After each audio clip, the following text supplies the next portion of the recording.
د کتابونو کې یو واقعه ذکر شوې ده د محمود غزنوي یو لوی بادشاه تېر شوی دی سلطان محمود غزنوي د تقریبا په ډېرو علاقو باندې بادشاهت هم کړې ده فرمایي غزني علاقه چې کومه وه په دې کې د افغانستان ټول راته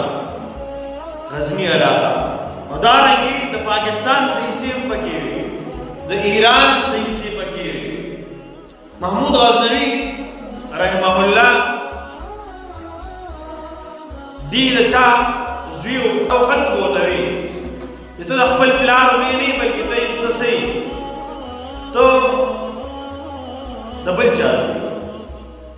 دیو په دې خبره باندې غمجن چې څنګه د پلار زوی نه راځنه چا ورکړی زوی دی وایي دې هغه د بل چا ورکړی او دې غټ کړی دې ځان له زوی کړی ته د خپل زوی نه په دې به حیران سوچ کې وواڅه لا په وفات دی دې به دې سوچ بل دا بزید کې خبر ده الله حدیث مبارک کې راځي العلماء ورثة الانبیاء چې دا علماء کرام د انبیاء وارثان څنګه دي لکه وارث کو چې د خو په اثر کس کې وي چې هغه سره هر څه برابر وي نو دا اوس د انبیاء دا غریبان وارثان څنګه دي علماء کرام خو اکثر غریبان دے څنګه وارثان کمزوري معاشره کې کمزوري څوک خبره ته وخت نه یو خبره لکه کیږي چې نو ما په خلکو بدلې دا خلکو څنګه وارثان وایي دا انبیاء نو شری د نبی وارث شي هغه ورته ډېر گزاره کوي نبی وارث دی ارز چې بهرحال زین کې یو دا سوال دریم سوال په زین کې دا چې زما بخشش کی کنه ما به الله وبخي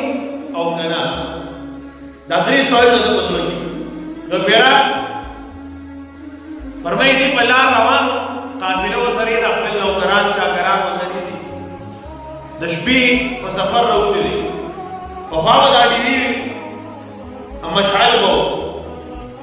اور ببرو داسې روان کړي به مه د بیرڼا کوله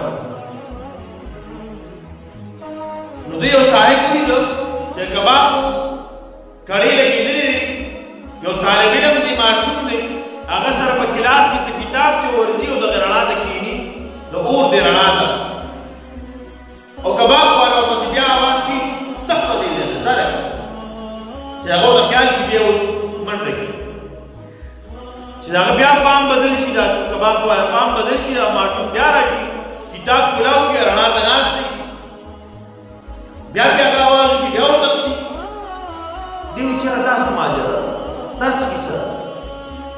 ماشوم څه کې په تیار کی دا کس ولې زغلې بهر دا ماشوم راو چې تاسو کوی چیزو طالب علم دین زده قرآن زده احادیث زده ما سره وسایل نشته چې کې پیسې نشته